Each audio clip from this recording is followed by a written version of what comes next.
സംഖ്യാപുസ്തകം അധ്യായം 18. പുരോഹിതരും ലേവ്യരും.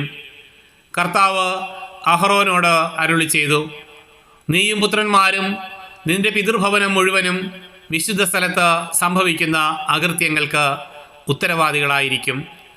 നിങ്ങളുടെ പൗരോഹിത്യ ശുശ്രൂഷ സംബന്ധിച്ചുണ്ടാകുന്ന തെറ്റുകൾ നീയും പുത്രന്മാരും ഏറ്റെടുക്കണം.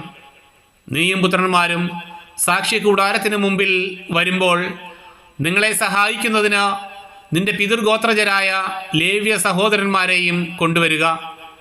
അവർ നിങ്ങളെ പരിചരിക്കുകയും കൂടാരത്തിലെ പരിചാരക വൃത്തികൾ അനുഷ്ഠിക്കുകയും ചെയ്യട്ടെ.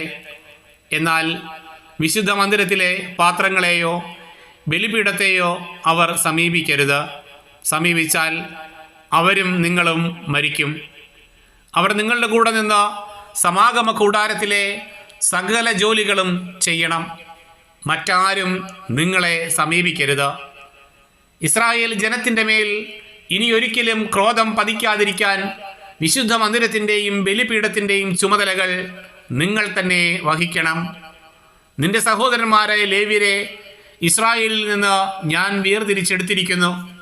സമാഗമ കൂടാരത്തിൽ ശുശ്രൂഷ ചെയ്യുന്നതിന് കർത്താവിനുള്ള ദാനമായി അവരെ ഞാൻ നിങ്ങൾക്ക് തന്നിരിക്കുന്നു.